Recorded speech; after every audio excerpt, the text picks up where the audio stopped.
Akşam efirimize bu akşam sizinle ben İlya Karaseni İyi Çoban kanalında. Biz bu akşama laf edeceğiz. Gökteki babamız doğası için. Добрый вечер, дорогие друзья. Сегодня с вами я, Илья Карасений, и мы проведем наш сегодняшний вечерний эфир на тему молитва «Отче наш». Kim bilir bu duayı da var onu söylediği, var onun dua ettiği, koysun plus ya da yazsın, ya da yazsın. Evet. Nereden siz bizi seyredersiniz? Bunda varca yazarsınız. Ben size selam yollayacağım. Sorularınızı yazın. Utanmayın. Ben deneyeceğim onlara cevap vermeye. Ne kadar var akılım. İslam.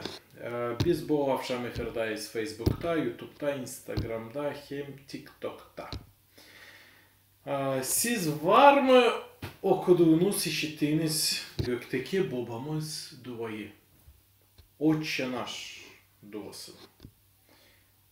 Bana kalsa hepsi kim yaşar Hristiyan memleketinde var işittiği bu duayı. Türkler, Azerbaycan'a, Kırım Tatarları, başka adalar belki yok işittiğiyle bu duayı ama onlar da bilirler, hani Hristiyanlar dua ederler böyle. Çoğu insanlar kim hiç inanmıyordu Allah'a, onlar da bilirler bunu. O öyle derin kültürümüze girdi bu gökteki babamız duası. Şimdi başlayalım. Azar azar birer ikişer laf etme bu dua için. Da öğrenelim dua etmeye bu duayla. Öğrenelim öyle dua etmeye hani bu dua değiştirsin bizim fikrimizi, yüreğimizi, duygularımızı alıştırsın. Hem Allah söylesin bize ne o isteği söylemeye bu dua aşırı. Biz ona söyleriz, o söyler bize. Da öyle bir şavk dünyasına gireriz. Allah'ın şavkı bizim üstümüze düşer. Da biz olayırız daha ayus. Rahatlık canımızda olayır, sevinmelik olayır. Da Allah'ın şaşılacak ilinliğini duyduğundan biz anlayırız. Hani biz onun uşaklarıyız. Hani onsuz hiçbir şeycik yapamayacağız. Hani o bize lazım. Bize selam veriyorlar. TikTok'ta Anya. Здравствуйте söyler. Ben de ona selam veririm. Köy benim öğrencileri, beşlerim öğretici. Köyünü, uşakları da, büyük insanları da var öğrettiğim. Şkollarda da, kurslarda da, klublarda da köy yazıyorlar. Kim biliyorlar beni yazıyorlar selam. Şimdi sağ olunuz like için. Başlayalım. Bu dua başlar böyle. Отче наш, сущий на небесах. Gökteki babamız ya da bizim babamız göklerde bulunan. Şimdi bu lafları ta söylediğinin var nice durgunalım da düşünelim bu iş için.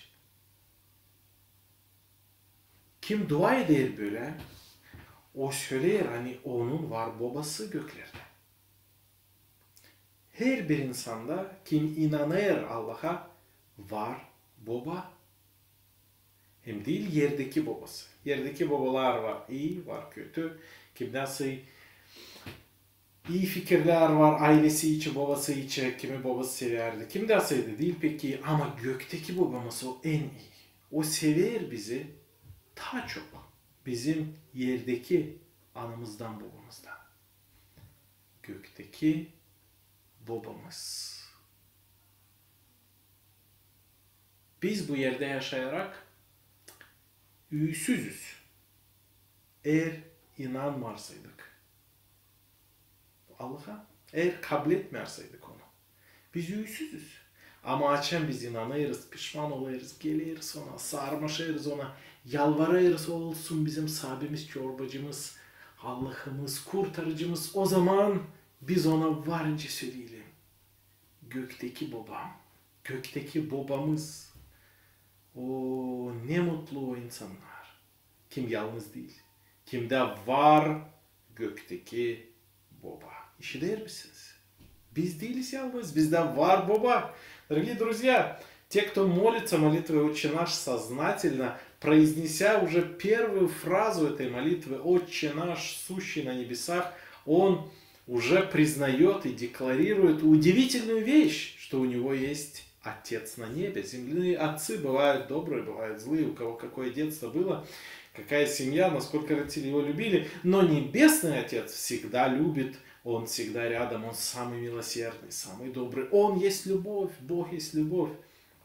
Он любит нас даже больше, чем наши земные отец и мать. Отче наш. Человек, который верит в Бога и молится молитвой, он никогда не одинок. И он никогда не будет сиротой.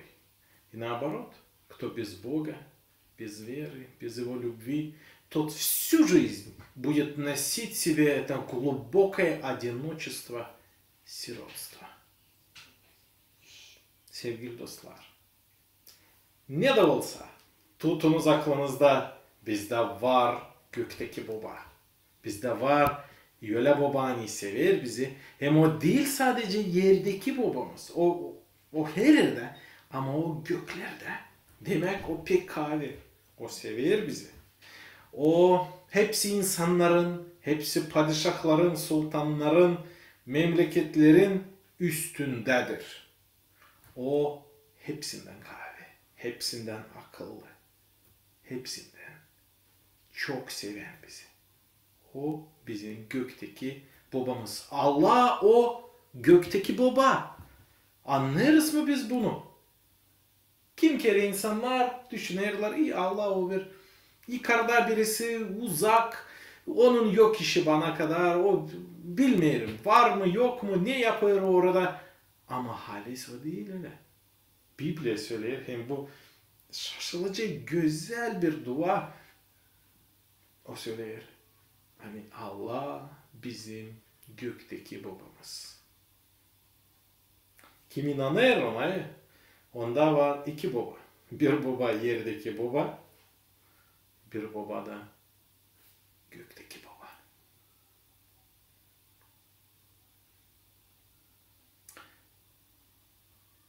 Ey gökteki babamız! Sende var mı gökteki baba? Olsaydı sen sadece yerdeki baban var, da gökler sana bir yabancı yer gibi. Açan insanda var gökteki babası, demek onda var bir yer göklerde. Demek hani gökler ona bir yabancı yer değil, onun babası orada. Onun ailesi orada. Hem de ta bakınız ne yazılı. Gökteki babamız, Otçe naş. Değil sadece gökteki babam, benim babam. Ama bizim babamız, gökteki babamız çokluk. Bu gösterir hani açan insanlar dua ederler Allah'a. Onlar söylerler. Hani şimdi bu duayı söylerim değil sadece ben, ama çoğu insanlar bu dünyada kim inanırlar Allah'a benim gibi. Bu lafı söyleyerek biz gösteririz hani biz Allah'ın, İsus Hristus'un kilisenin bir parçasıyız. Biz gösteririz. Hani biz çıkartmadık kendimize kendi Allah'ımızı, ama biz inanırız o Allah'a kimin için yazılı Biblia'da, yeni bağlantıda İncil'de. Da o bizim babamız. Değil sadece benim ama bizim. Kimse insanlar söylerler. Ben inanırım Allah'a ama inanırım ona canımda. Bana bir dil lazım. Kendi kendime inanırım, o benim. Ama bu duada açan İsus öğretirken de öğrenicilerine dua etme, o öğretir onlar dua etsin. Gökteki babamız hani göklerde. Bu gösterir bütün dünyanın, bütün historianın, Hristiyanların birliğini. Babamız kim öldü? O inancılar kim şimdi yaşar hem kim ta yaşayacak. Kimin var göklerde bir babası. Onlar dua ederler ona. Dostum, sende var mı gökte baban? Sen laf edersin mi onunla? Gelirsin mi ona? Onun lafını Biblia'yı okuyarsın mı? Oysa sen kaçarsın onda. Onu dersin mi babana? Seslemeyen uşak gibi. Окуем birkaç soruşunuzu да sonra ileri doğru гидeceğiz. Дорогие друзья, этот вечер на канале Чобан мы посвящаем молитве «Отче наш» или отрывку из молитвы «Отче наш», сколько успеем сегодня. Мы разбираем слово за словом эту молитву, вникаем в нее. И цель этого эфира, чтобы когда мы будем молиться молитвой «Отче наш», чтобы это были не просто выученные наизусть слова, но чтобы Бог через эту молитву утешал нас, чтобы мы молились осознанно, с реальной верой, и снова молясь этой молитвой, каждый раз обогащали свою душу и сердце, чтобы Божий свет благодати и любви раз за разом во время произношения молитвы «Отче наш» сходил на нас. И мы ощущали его удивительную любовь и милость. И мы это увидели уже с первых строк молитвы. «Отче наш, сущий на небесах». Отче – это Отец, это Папа. Бог – это Отец. Говоря молодежным языком, мы должны сказать, Бог – это Papa. Türkçe konuş anlamıyorum yazıyor bize Kırını Fishmail. Tamam dostum, artık Türkçe konuşuruz. Ben 1-2 minutaya Rusça'ya geçerim. Sonra tekrar Gagavuz Türk diline dönerim. Bizim bu efirimiz, ben denerim böyle efirlerimiz olsun %80, %70% Gagavuzca ama biraz Rusça da katarım. Ne yapalım? Böyle bizim Gagavuzlar Rusça çoğu severler, işitmeye Gagavuzca da bilirler. Ama kimse lafları, kimse fikirleri zor anlayırlar Gagavuzca. Şkollar Rusça, kağıtlar Rusça, her şey Rusça. Bir derin filozofik fikri istediğini söyleme Rusça kim kere zor oluyor. Ama ben deneyeceğim, tamam. İyi dostum, senin soruşun varsa varınca sorarsın. İsmail Türkiye'den bizi sesler Instagram'da, tamam. İsmail, sen bilirsin yani bütün Hristiyanlar dünyada bir duayı bilirler. Var başka işlerde ne onlar bilirler ama bir dua var. Onu hepsi Hristiyanlar bilirler da dua ederler onunla. Çocuklarına öğretirler ona küçük yaştan. O duanın adı Ey gökteki babamız. Da bu akşam biz bu iş için laf ederiz. Selam sana Gagavuz yerinden. Gagavuz Türk kardeşlerinden. Tabi birkaç komentarlarınızı okuyayım. Siz Azeri misiniz? İsmail soruş verir. Ben cevap verdim. Hani ben Gagavuz'um. Merhaba, nasılsın? Nasılım? İyiyim. TikTok'ta gelir bize çok selam. Rusça, Gagavuzca. Kim bilir beni, kim bilmir. Hepsi selam verir. Ey gökteki babamız. Babalar ne yapar? Babalar zaman geçirir kendi uşaklarına. Babalar büyüder onları. Babalar yüredirler onları. Açan seslenir uşaklar. Babalar cezalarlar uşaklara. Ama ceza vererek ya da nakazanya Rusça. O zaman da severler. Onu da yaparlar büyük sevgiden o insanlara. Kendi uşaklarına. İyi babalar ne de olsa hep o kadar severler uşağını.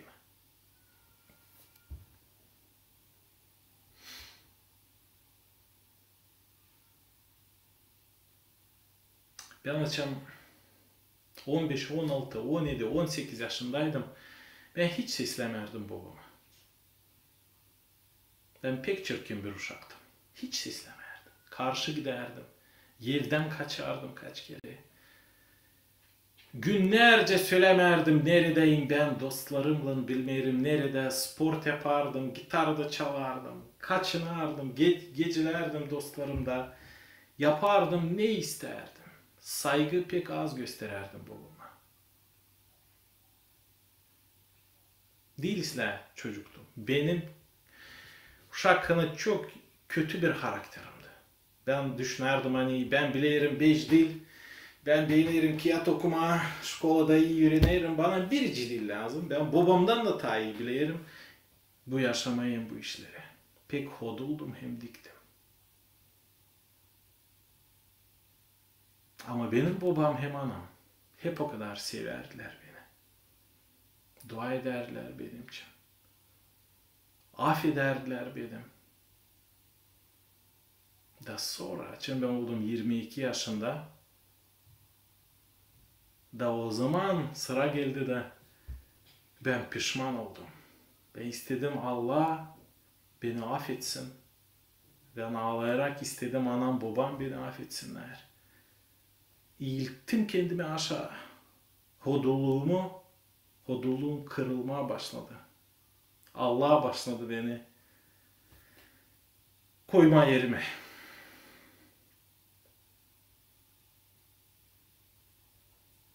Bizim gökteki babamız her zaman sever bizi de bekler.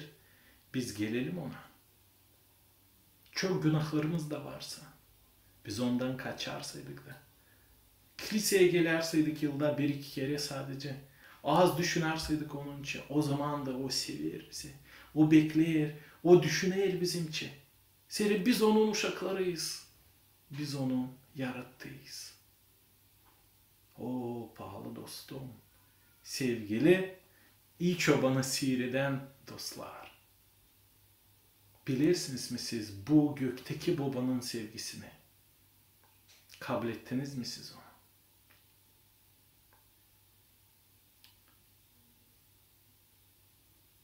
Kim kabul etmedi? Kim inanmıyor? Kim kaçıyor babadan? Zaman gelecek. Açan ölümden sonra. O diyecek ben bilmiyorum seni. Sen arkanı döndün bana. O işi bu vakit varken, yaşamak varken pişman olalım. Bibliyamız, evde duran İncil'imiz toz olmasın.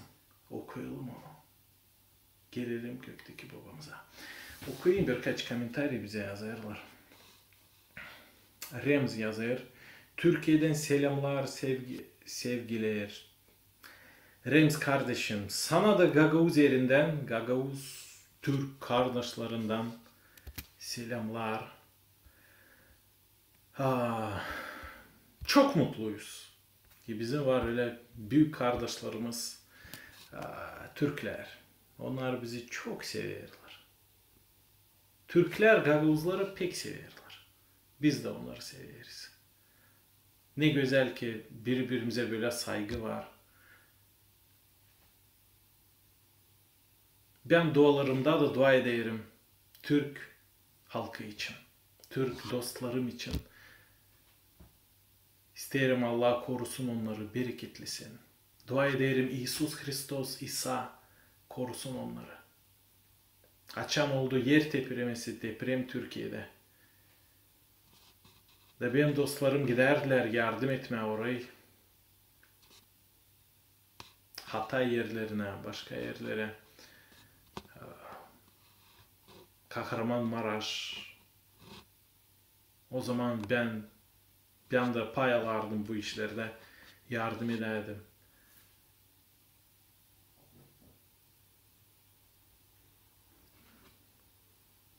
Yaşla dua ederdim. Yeşimle bile. Ta çok insan kurtulsun. Sanki Haliz'den bize oldu bir kötü iş. Şimdi bakın. Türklerde, Azerbaycanlılarda, Kırım Tatarlarında, Gagavuzlarda varmış bir baba. Oguz. Öyle tarihçi değiller. Aslı umarım.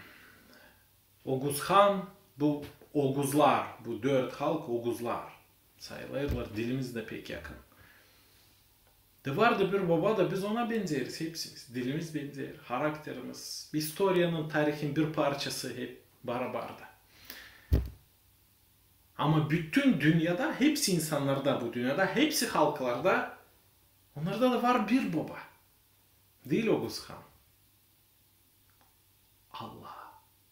Adam hem Yeva, adam hem Hava, onları kim yarattı? Allah yarattı. İlk insanları bu yerde. Demek o bizim babamız. O ilk baba. Ondan her şey çıkıyor. Biz ondan geldik. Biblia'da yazılı hani Allah yarattı insanı kendi simasına göre. Бог сотворил человека по образу своему и подобию. Demek bizim karakterimizde, fikrimizde, canımızda var Allah'ın bir parçacığı. Da o yeri, o boşluğu bizim yüreğimizde, canımızda varınca doldursun sadece Allah. Başka birisi. O baba. Sadece gökteki babanın sevgisi verecek mana hem sevilmelik. Tanrı baba mıdır? Baba insana ait bir yakıştırmadır ama. Dostum, Biblia'da yazılı, İncil'de yazılı hani Allah o baba. O bütün dünyanın babası. Baş veren, o başladı her şeyi. Ve biz onun oğullarıyız. Biz onun uşaklarıyız. Onun yarattığıyız. O baba. Ama yerdeki babalardan çok daha iyi. Çok daha çok seven bizi bir baba. Bundan sonra biz dua ederiz. Ey ey göklerde olan babamız. Ayozlansın senin adın. Senin ismin kutsal olsun. Yükseltilmiş olsun senin adın. Bu laf neye gelir? Da святится имя Твое. Ayos kutsal olsun senin adın. Allah'ın adı insanların adları gibi değil.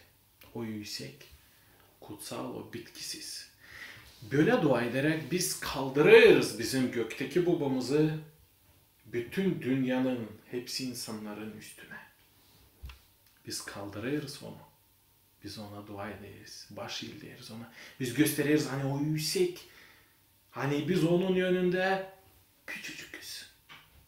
Ama biz de ona saygımızı gösteririz. Senin adın kutsal olsun, ayaz olsun. Kim inanmıyor Allah'a, o insanlar böyle söyleyemeyecekler. Onlar yoka koyar Allah'ın adını. Onlar söyleyerek, küfür ederek, kötü laf söyleyerek Allah'ın adıyla söylerler. Da bu büyük günahtır. Ama bize büyük saygıyla hem sevgiyle dua ederek ey gökte bulunan babamız, senin adın yükseltilmiş olsun. Yükselsin. Biz kaldırırız Allah'ı hem yukarı. O öyle de hem büyük. Ama biz kendi duamızla kayboluyoruz bundan. Biz gösteririz kendi sevgimizi bizim gökteki babamıza. Bilirsiniz mi ne o laf kutsal? Да святится имя Твое. Что значит слово «святой», друзья? В переводе с греческого «святой» значит «отделенный». Разделенный. Не похожий на всех остальных. Совершенно другой по качествам, характеристикам и составу. Святой, отделенный. Bizim gökteki babamız o kutsal. Demek eski Yunan dilinden çevirdiğinde bizim dile onun manası hani o ayrı olan birisi. Allah halizden de. O ayrı bizden.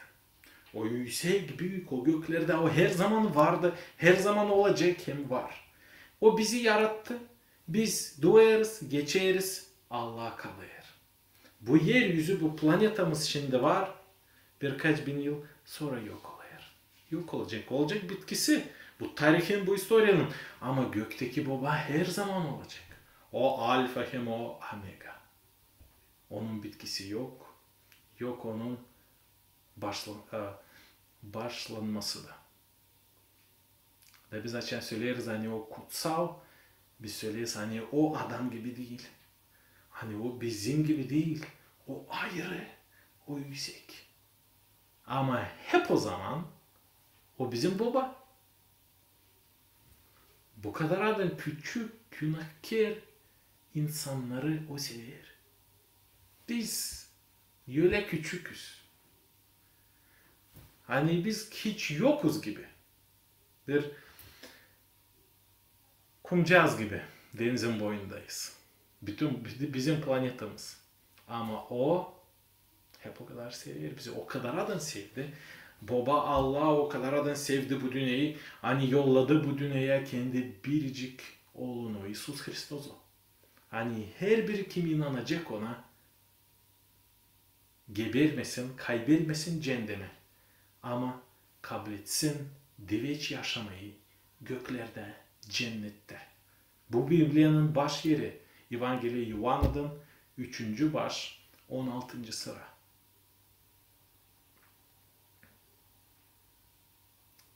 Дорогие друзья, сегодняшний эфир мы проводим на тему «Отче наш». Известная молитва, которую знают все христиане и гагаузы тоже. И мы разобрали целых 2 строчки из этой молитвы сегодня. «Отче наш, сущий на небесах, да святится имя Твое». Gökteki babamız ya da babamız göklerde Allah. Ko senin adın ayozlansın, kutsal olsun. Мы говорили о том, что значит Небесный Отец, что значит да святится Твое имя. Sevgili dostlar, biz bu akşam live'deyiz gökteki babamız duası için. Ne o? Kim o gökteki baba? Nerede o göklerde? Kimin o babası? Bizim. Hem ne biz isteriz olsun? Biz isteriz onun adı yükseltilmiş olsun. Yukarı kaldırıyoruz onu. Ona baş eğleriz. Bize TikTok'ta yazarlar. Здравствуйте, Equilibrium yazar. Taçıyor yazar başkası. Zdrasте. Taçıyor TikTok'ta yazarlar bugün Rusça. Instagram'da kim bizi seyreder? Bu akşam onlar da yazarlar. Türkçe'ye bir bakalım. Oguzhan bize yazar. İran'da yaşayan 6 milyon Kaşkay Türklerinden selamlar ve saygılar Gagavuz kardeşlerimize. Oguzhan sağ ol. Şükür ederiz senin selamın için. Sana da selam hem senin halkına. Gagavuz küçük halkından 180 bin nüfuzlu halkından selam yollarız size. Biz de kardeşiz. Biz de Türk dünyasının bir parçasıyız. Bu akşam biz bizim gökteki babamız için, baba Allah için laf ederiz. Söyleriz bunu. Kimdir o? Hani o yüksektir. Hani onun adı, onun ismi kutsal.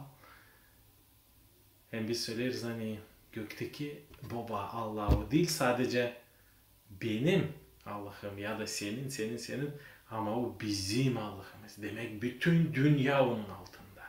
Demek hani o her bir için baba olma ister.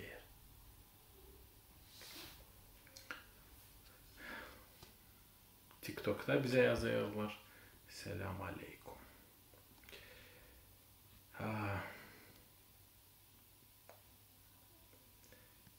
Türkiye'den çok komentar bize gelir. Şimdi sevgili dostlar biz Otçe nаш gökteki babamız duasını biraz okuduk, laf ettik onun için. Ama Bitkiyadan yetişmedik. Bitkiyadan biz yetişeceğiz başka efirde. Belki birkaç efir yapacağız bu iş için. Bizden sorulacak bu duanın başka sıraları da, onları okuyup yavaş yavaş azar azar yorumlayacağız, araştıracağız. Bizim canımıza, yaşamamıza, fikrimize olsun fayda. Zere Allah'ın lafı, Bibliya, İncil alıştırır, verir mana, verir sevimlilik, verir rahatlık. Sevgi hem rahatlık sadece gökteki babadan, Allah'tan gelir bize. Yalnız kaldığıyla, onsuz kaldığıyla biz sadece problema yaparız birbirimize. Cenkler, savaşlar, kavgalar, çekişler, çok görmek, yalan söylemek, çalmak. Ama açan geliriz ona, yaklaşırız ona, dua ederiz ona. İnanırız hani biz uşak, o da bize baba. O zaman biz yavaş yavaş, azar azar yaklaşırız ona, davullarız ta doğru, ta kutsal, ta ayos. Sahibimiz İsus Hristos gibi, İsa Mesih gibi. O sevgi kaynağıdır. Ondan gelir sevgi hem affetmek. Kurtarıcımız. Facebook'ta bize Ольга yazar. Спасибо вам за интересный рассказ. Всегда полезно вас послушать. Ольga şükür eder bize. Ольга anlar Gagavuşça. Ben böyle anladım. Anlarsanız mı Gagavuşça? Ama yazar bize Rusça. Bu da iyi. Da şükür eder bize meraklı anlatmamız için. Her zaman faydalıymış seslemen bize. Ben bir kere söyleyeceğim. Hani hepsini ne ben söylerim. O benim fikirlerim değil. Benim bakışım değil. O hepsi Biblia'dan. Allah'ın lafından alınma. Ben biraz komentarı ona eklerim. Bu teksti tay bize açma. Bu kadar. Allah kendi lafı aşırı alıştırır, yaklaştırır bizi kendisine. Doğru der bizi. Kilise aşırı. Yaşamımızda olaylar aşırı. Kim kere düşler aşırı. Kim kere başka insanlar aşırı. Popazlar aşırı. Türlü yaşamak olayları aşırı. O bizi yaklaştırır kendisine. TikTok активизировался не на шутку. Теперь в комментариях. Çok şükür bugün Olga Topal yazar. Ondan sonra prezident bize yazar. С маленькой буквы президент. Küçük harfle президент yazar bize. А можно на русском? Ну, президент. Тогда вам нужно слушать внимательнее весь эфир, потому что иногда я делаю русские вставочки, но все же большая часть этого эфира и вообще нашего канала на гагаузском родном языке, уважаемый. Да. На русском много материалов, а на красивом гагаузском мало. Поэтому уже увольте. Вот так вот. 20-30% эфира вот так будет на русском, но по большей части мы стараемся на güzel Gagavuz dilinde. Эквилибриум yazar. Привет, друг, желаю успеха и славы. Ekvilibrium bize ister olsun bize bereket, hem herkesi bilsin bize. Ну, славы мы себе не желаем, вся слава только Богу и Господу Иисусу Христу, Спасителю нашему и Богу. Успехов, в смысле, что больше людей будут слушать Евангелие Господа нашего, спасибо, это принимаем. А пожелание славы не принимаю, извини. Если ты имел в виду известность в плане, чтобы Бог прославился и Библия была, то да. Знаешь, почему я так сказал, эквилибриум? Потому что в послании Петра, 5 главе написано: Бог гордым противится, а смиренным дает благодать. То есть, как только я начинаю славу себе приписывать, Бог начинает мне противиться. Бог начинает становиться мне врагом. Противится мне. А я не хочу воевать с Богом. Я не хочу с Ним бороться. Он всегда выигрывает. А вот смиренным Господь дает благодать свою. Он дает свои подарки, помощь, благословение. Поэтому не мне, ему вся слава, нашему Небесному Отцу. Привет из Чокмайдана нам посылают, принимаем. Конечно же, из прекрасного села Чокмайдан. О, Эквилибриум признался, что он сатанист. Это норма? Нет, друг мой, это не норма. Это не норма, потому что сатана уже проиграл. Ты хочешь быть на стороне проигравшего? Он уже побежден. Да, 100%. Иисус Христос победил его на кресте Голгофы. Он поразил его в голову. Хотя сатана смог его ужалить в пятку, образно говоря, физически издеваться над нашим Господом Спасителем. Крест – это символ страданий Христа. И одновременно это символ победы Иисуса над сатаной, над дьяволом. Посмотри, что у меня есть тут. Я хотел начать с этого эфира, но забыл, а теперь ты мне напомнил. Sevgili dostlar, bakınız ne bende var. Bizde bir çocuk kim bizi seyreder yazdı, hani o satanistmiş. Şeytana inanarmış. Demek o inanır, hani var Allah, var şeytan da o ayırır, şeytana inanma. Ben bilirim böyle insanları ben var karşıladayım. Bilerek hani var Allah, var şeytan, onlar ayırırlar şeytana inanma. De bak, Moldova'da, dünyada var öyle bir güzel kafe. Çok yerlerde o var, öyle bir brand gibi. Tukana Coffee. Tukana Coffee. Pek güzel kofi, pek iyi kofi yaparlar. Tadı pek güzel. Da ben bu Kiyat filcanını çöpe atmadım. Bokuklara atmadım onu. İçtiğinden kofemi. Ama bıraktım, evime getirdim. Ne için? Zerite bu resmi pek sevdim. Bakın ne güzel resim. Bu halis bir, derin bir dizayn. Bakınız. Derin bakma, anlama. Burada göreceğiniz bir büyük yılan, drakon. Burada bir şeytan suratı gibi. Burada da siz görüyorsunuz bir askeri, rıtsar, asker kılıçlı. Bakın şeytan kırmızı, kara, yılan da öyle yeşil, sarı ama asker öldürer yılanı, drakonu. O asker kılıçla ama mavi hem beyaz renklerde. O bizim sahibimiz. Hristos.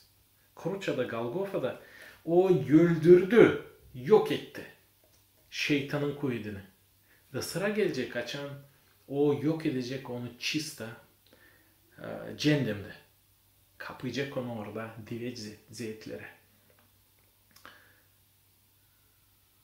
Güzel bir resim burada. Ben de bu şitin yerine sadece bir kruça koyacaktım.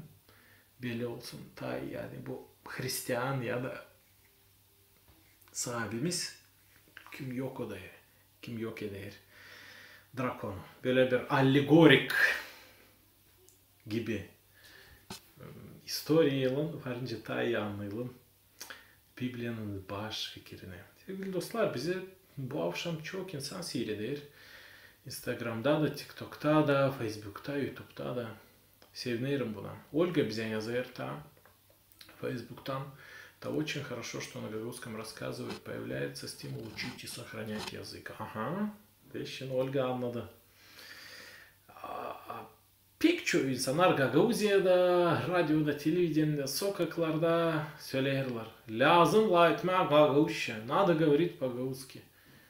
Ama bana kalsa dil lazım laf etme, dil için hani lazım laf etme dilde Rusça söylerler bunu. Ama lazım dilimizde laf etme. Dil için ama dilimizde.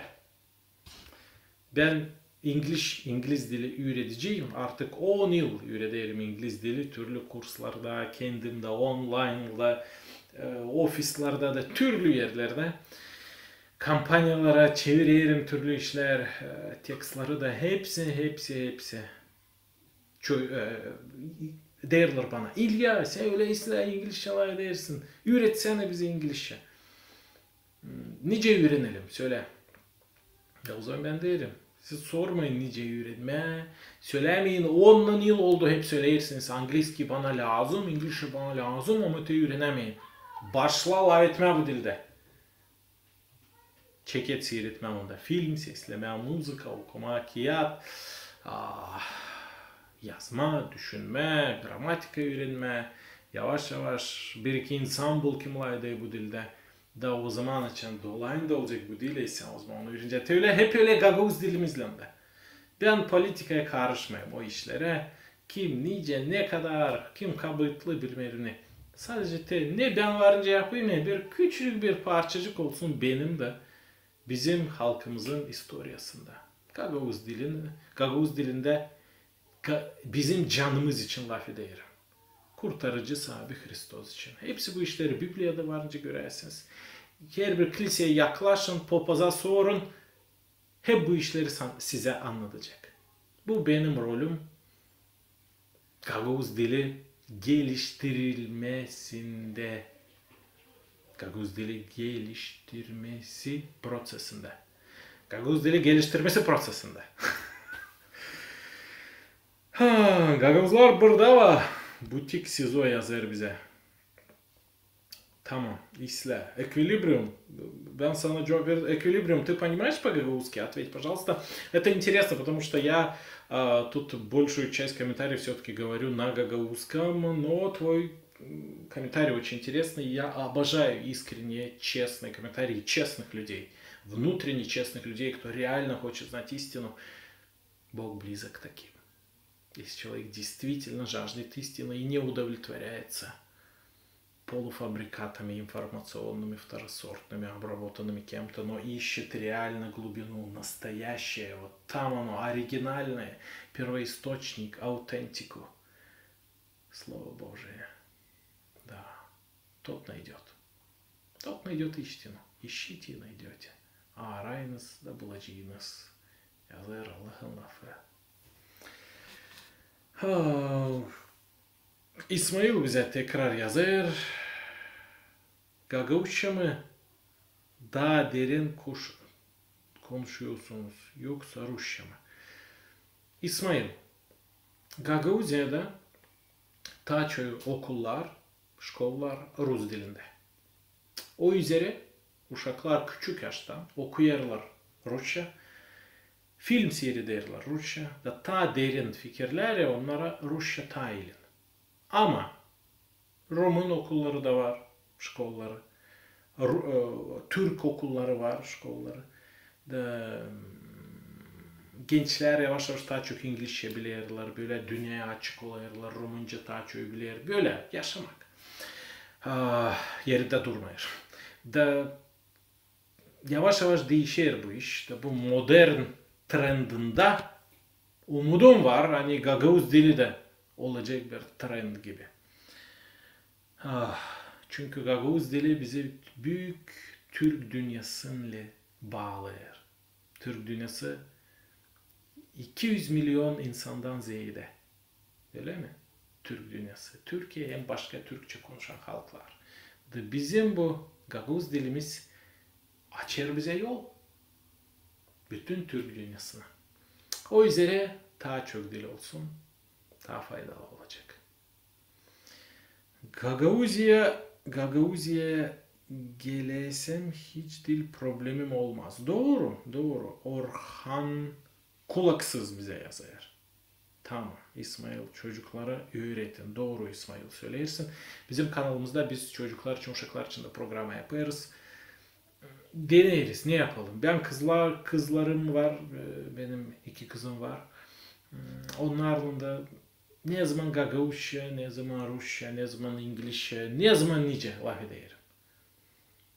Karışık. Bizde Gagavuzya'mız böyle karışık. Külturaların, dillerin, tarihlerin sınırında bulunuyoruz. Anlarsın? Gabi Kapaklı yazar. Türk dünyası 300 milyonmuş. Evet, olabilir ya. 200'den ziyade dedim. Çok iyi. Çocukları üredim. Bizde hata vardı komentari.